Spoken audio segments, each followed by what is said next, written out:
ছোট বাগানের জন্যে বা শখে দু একটা গাছ করার জন্যে নার্সারি থেকে বা দোকান থেকে সার কেনার প্রয়োজন লাগে না। আপনি বাড়িতেই অনেকভাবেই এই জৈব সার তৈরি করে নিতে পারেন। তার জন্যে প্রয়োজন লাগে উপাদান, তাহলেই আপনি নিজেই বাড়িতে বসেই বিভিন্ন ধরনের জৈব সার তৈরি করে নিতে পারেন। তবে অনেক সময় জৈব সার তৈরি করতে গেলে একটু দীর্ঘমেয়াদী হয়ে যায়। এই জৈব সার কিভাবে ঘরেতে তৈরি করতে হয় সেই নিয়ে আমি এর আগে বহু ভিডিও করেছি এবং তাতে বিস্তারিত আলোচনা করেছি। আপনারা প্রয়োজন মনে করলে পরে আমার লিঙ্কে গিয়ে ওই ভিডিওগুলো দেখতে পারেন। বেশিরভাগ ছাদ বাগানই বাড়ির বাগানে বা ছাদের বাগানে যে সমস্ত গাছপালা চাষবাস করেন তারা সাধারণত তরল সারটাই বেশি পছন্দ করেন এবং ব্যবহার করেন। তাই আজকে আমি আপনাদেরকে এক উন্নত মানের নতুন ধরনের তরল সার কিভাবে তৈরি করতে হয় সেটাই দেখাতে চলেছি। সেটা হচ্ছে এই বেল থেকে তরল সার কিভাবে তৈরি করা যায় এই নিয়েই আজকের আলোচ্য বিষয়। শুধু তাই নয়, কেন এই বেল থেকে তরল সার আমরা তৈরি করব? শুধু বেল নয়, আমরা উদ্ভিদ থেকেই তো সমস্ত খাদ্য পাই, আর উদ্ভিদও সেই খাদ্যগুলোই খায়। মানে আমরা যে খাদ্যগুলো খাই উদ্ভিদও সেই খাদ্যই খায়। তফাৎ হচ্ছে আমরা উদ্ভিদ থেকে যে খাবারগুলো পাই সেইগুলো আমরা খেয়ে নেওয়ার পরে যে উচ্ছিষ্ট অংশ থাকে বা ছিবড়া থাকে সেটাকে আমরা ফেলে দিই। ফেলে দিলে যেমন পরিবেশ দূষণ হয়, যদি না ফেলি উদ্ভিদকে সেই অংশগুলোকে একটু পচিয়ে যদি আমরা উদ্ভিদকে দিতে পারি, উদ্ভিদেরই জিনিস, তাহলে উদ্ভিদও সেই পুষ্টিমৌলগুলো গ্রহণ করতে পারবে এবং উদ্ভিদ দ্রুত বেড়ে উঠতে পারবে। আমি এর আগে বহু ভিডিওতে বলেছি উদ্ভিদের জন্য আলাদা কোনো খাবার নেই। আমরাও প্রাণী, উদ্ভিদও প্রাণী। আমরা যে খাবার খেয়ে বেঁচে থাকি উদ্ভিদও তাই খায়। এবারে আমরা খাবারগুলোর মধ্যে নির্বাচন করি, যে খাবারগুলোর মধ্যে পুষ্টিমৌল বেশি থাকে সেইগুলোকে আমরা নিই, সুষম খাবারগুলো নিই। উদ্ভিদকেও যখন আমরা খাদ্য নির্বাচন করব আমাদের খেয়াল রাখতে হবে যে খাবারগুলোর মধ্যে পুষ্টিমূল্যগুলো বেশি থাকে সেই খাবার দিয়ে উদ্ভিদের সার তৈরি করব ঘরে বসে। অধিকাংশ গাছই বেড়ে ওঠার জন্যে তাদের প্রয়োজন লাগে মেন যে খাবার, মুখ্য খাবার, সেটা হচ্ছে নাইট্রোজেন, ফসফরাস এবং পটাশিয়াম। এটা মুখ্য খাবার। তারপরে লাগে সাপ্লিমেন্টারি যে খাবার, ক্যালসিয়াম লাগে, ম্যাগনেসিয়াম লাগে এবং অনুখাদ্য লাগে। আমাদের ক্ষেত্রেও তাই। আমাদের মুখ্য খাবার হচ্ছে কি? Protein, carbohydrate, fat. এইটা খাওয়ার পরেও আমাদের কিছু অনুখাদ্য লাগে, যদিও সেটা পরিমাণে কম। কেন কোনো সময় আমাদের শরীরে আয়রনের অভাব হয়, কোনো সময় আমাদের শরীরে ক্যালসিয়ামের অভাব হয়, কোনো সময় আমাদের শরীরে ম্যাগনেসিয়ামের অভাব হয়, কোনো সময় আমাদের শরীরে পটাশিয়ামের অভাব হয়, কোনো সময় আমাদের শরীরে ফসফরাসের অভাব হয়। যখন বিভিন্ন ধরনের সমস্যা হয় আমরা ডাক্তারের কাছে যাই, ব্লাড টেস্ট করা হয়, বিভিন্ন রকম টেস্ট করা হয়। যদি দেখা যায় যে ওই খাদ্যটার অভাবের জন্যে আমাদের শরীরের উপরে ওই প্রতিক্রিয়াগুলো পড়ছেন, তখন ডাক্তারবাবু কি করেন? পার্টিকুলার ওই খাবারটা খেতে বলেন। সেটা কিন্তু দীর্ঘমেয়াদী বলেন না। আয়রনের অভাব হলে আমাদের আয়রন ট্যাবলেট দিয়ে দেন, ক্যালসিয়ামের অভাব হলে ক্যালসিয়াম ট্যাবলেট দিয়ে দেন। এইগুলো সব আমাদের অল্প পরিমাণে লাগে, তাই দীর্ঘমেয়াদী ওই ট্রিটমেন্টটা হয় না। হয়তো 15 দিন, 20 দিন, 1 মাসের জন্য ওষুধ দিলেন, দিয়ে বললেন তারপরে স্টপ করে দেবেন, এবং ওটা খাওয়ার পর দেখা যায় যে আমরা সুস্থ হয়ে উঠি। আজকে আমি গাছেরও এক তরল সার যেটা বানাচ্ছি বেল দিয়ে, যেটা বললাম, এই বেলের মধ্যে আমাদের জেনে নিতে হবে কি কি পুষ্টিমৌল আছে। আমরা খেয়ে নেওয়ার পর ছিবড়েটাই ফেলবো, কিন্তু তার থেকেই গাছ পুষ্টিমূল্য পাবে, এবং সেটা পদ্ধতিগতভাবে এবং সঠিক নিয়মে যদি আমরা তৈরি করতে পারি, তাহলে গাছ সেই খাদ্যগুলো অতি অনায়াসেই গ্রহণ করতে পারবে। তো জেনে নেওয়া যাক এই বেলের মধ্যে কি পুষ্টিমূল্য রয়েছে। বেলের মধ্যে যে পুষ্টিমূল্যগুলো আমরা পেয়ে থাকি, তার মধ্যে মেন যে পুষ্টিমূল্যগুলো আছে সেটা হচ্ছে nitrogen, phosphorus, potassium, calcium, iron এবং আরও অন্যান্য অল্প পরিমাণে কিছু আছে।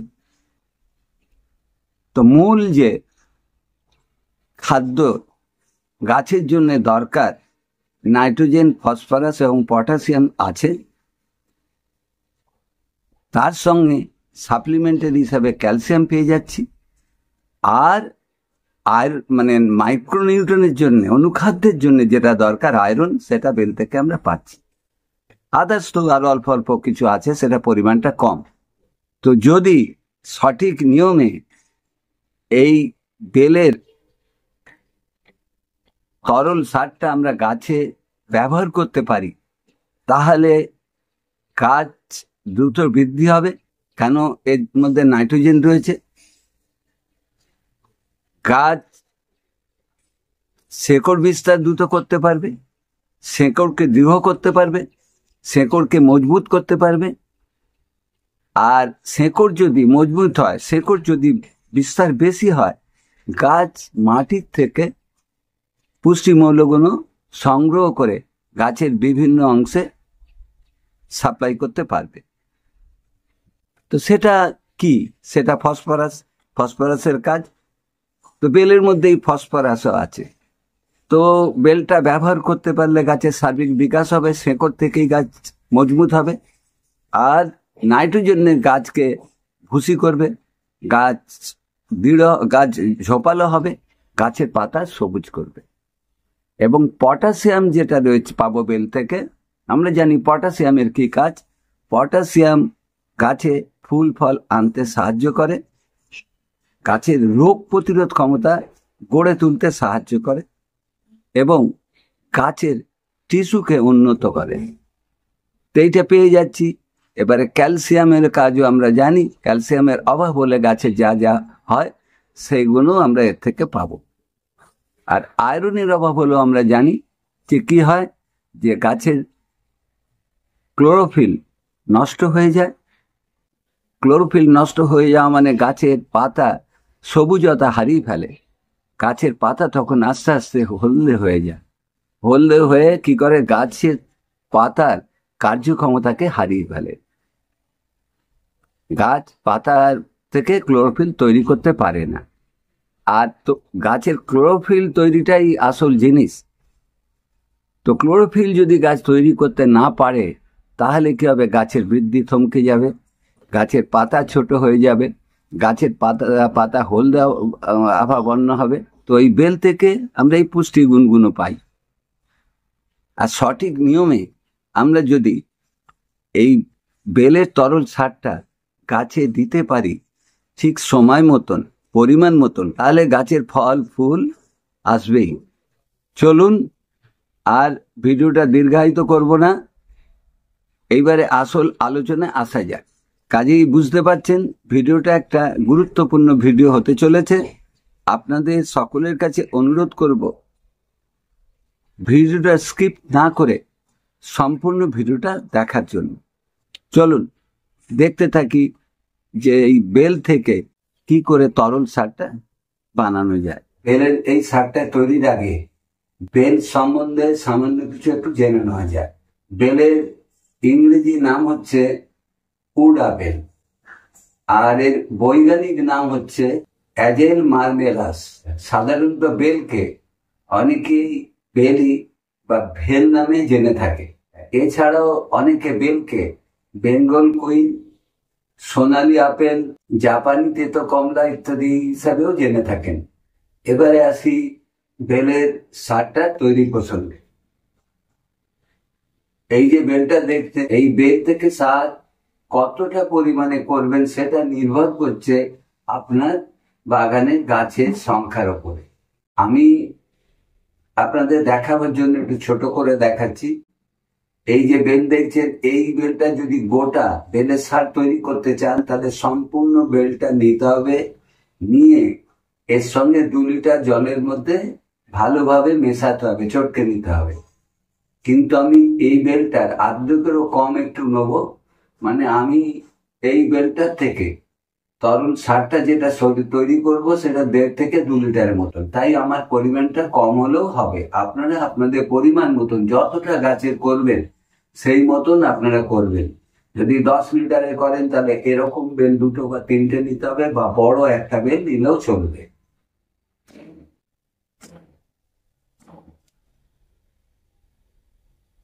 আমরা বেলের শরবত যখন করি, বেলের এই শাঁসগুলোকে আমরা নিয়ে নিই। তো এক্ষেত্রে আমি প্রথমে খাওয়ার জন্য বেলের শরবত করব, তাই জন্যে এখান থেকে বেলের এই শাঁসগুলোকে আমি একটা চামচের সাহায্যে তুলে নিচ্ছি।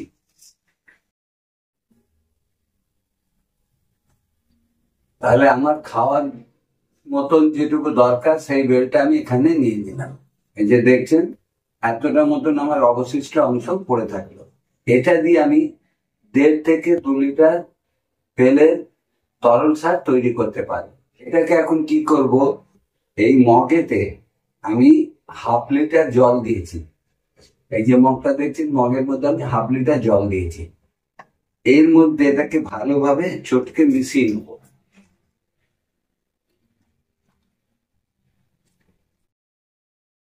এইভাবে এখন এটাকে ভালোভাবে চটকে নেব।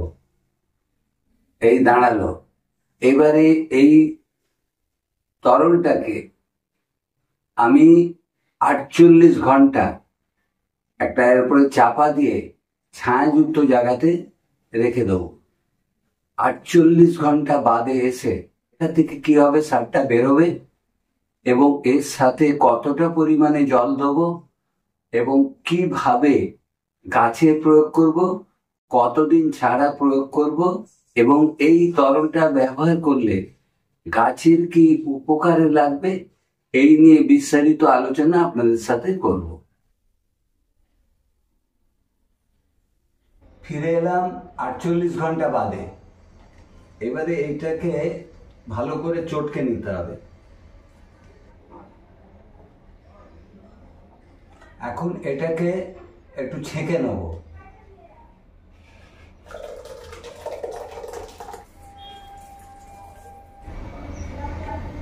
ছেঁকে নেওয়ার পর এইটা বেরোলো, এইটাকে ফেলবো না, এটাকে ওয়েস্ট বিনের মধ্যে ফেলে দেবো, এটা আবার পচে সার হয়ে যাবে। এবারে উপাদানটা আমার তৈরি হয়ে গেল। এর মধ্যে কতটা জল দেবো সেটা নির্ভর করবে এর ঘনত্বের উপরে। যদি খুব ঘন হয়ে যায় তাহলে জল বেশি দেবো, আর যদি পাতলা থাকে তাহলে জল কম দেবো। তো দেখে নেওয়া যাক। না, পাতলাই আছে, হাত দিলেই বুঝতে পারবেন। তাহলে এই যে উপাদানটা হলো, এটা সরাসরি এখন গাছে দেওয়া যাবে না। এর সঙ্গে আমি কি করব, 1.5 থেকে 2 লিটার জল মেশাবো। এই বালতির মধ্যে আমার 1.5 লিটার জল আছে, এই যে দেখছেন। এই 1.5 লিটার জলের মধ্যে এই যে উপাদানটা এটা দিয়ে দেবো। করে গরম পড়েছে, খুব পাতলা করে মিশিয়ে দিতে হবে।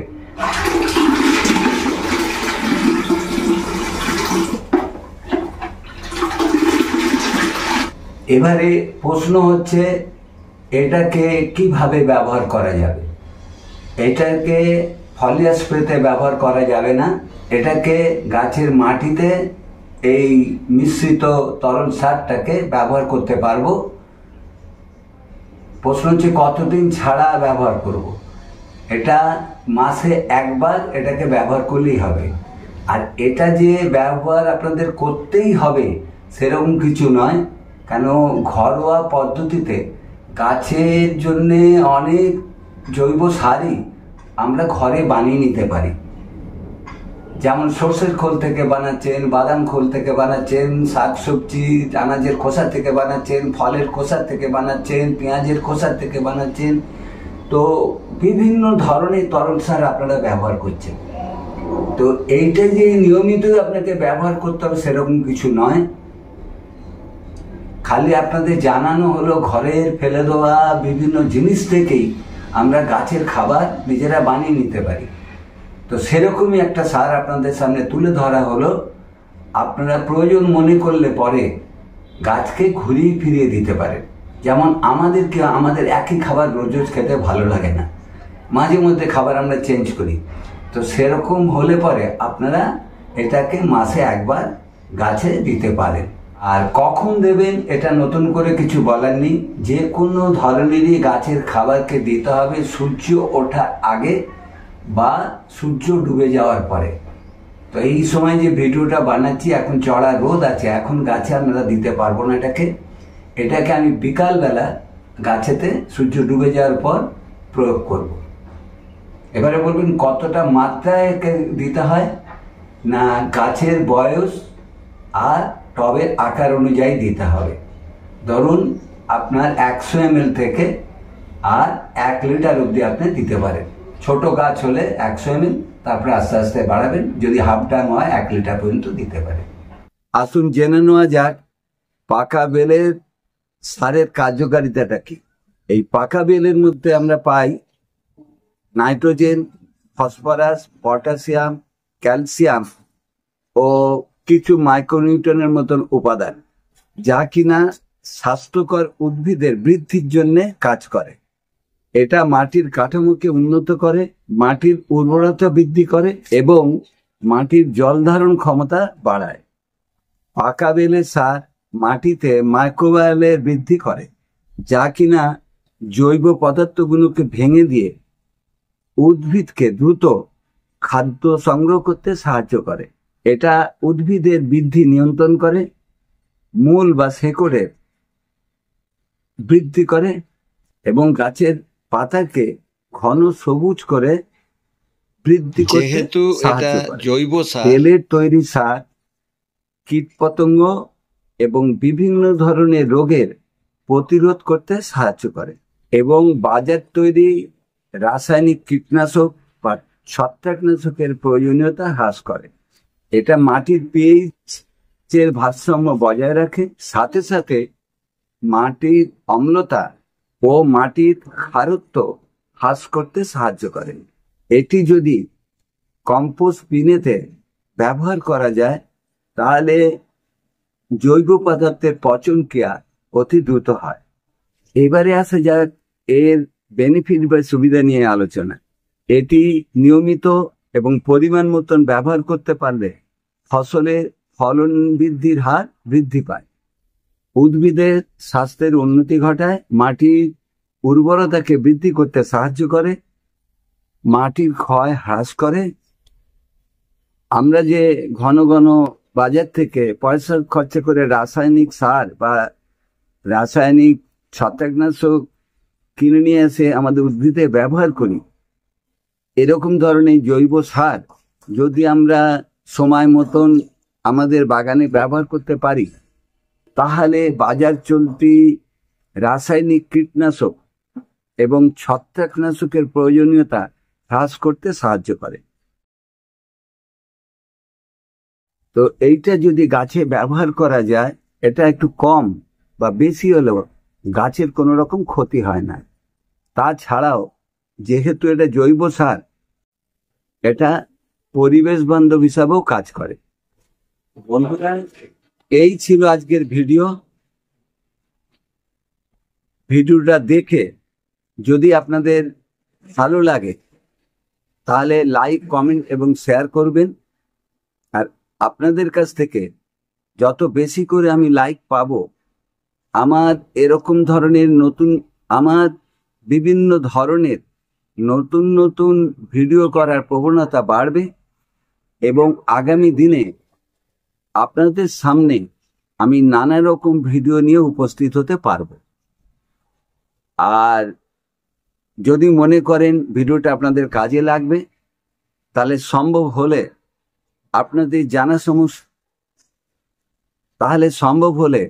আপনাদের জানাশোনা যে সমস্ত বন্ধু বান্ধব বা আত্মীয় স্বজন আছে, বিশেষ করে যারা ছাদ বাগান প্রেমী বা বাগান প্রেমী মানুষ, তাদের কাছে ভিডিওটা প্লিজ একটু বেশি করে শেয়ার করে তাদেরকেও একটু দেখার সুযোগ করে দেবেন। আর আমার ক্যামেরার ওপাশে যারা রয়েছেন তাদের কাছে অনুরোধ, ছাদ বাগানের ওপরে বা কৃষি সংক্রান্ত বিষয়ের ওপরে নতুন নতুন ভিডিওর আপডেট যদি পেতে চান তাহলে চ্যানেলটাকে সাবস্ক্রাইব করে পাশে থাকা বেল ঘন্টাটা পুশ করে নোটিফিকেশনটাকে অল করে রাখুন। আজকের মতন আমি আপনাদের কাছ থেকে বিদায় নিচ্ছি। আবার আপনাদের সঙ্গে দেখা হবে খুব শিগগিরই অন্য কোনো ধরনের ভিডিওর সাথে। ততদিনে আপনারা ভালো থাকুন, সুস্থ থাকুন। ধন্যবাদ বন্ধুরা।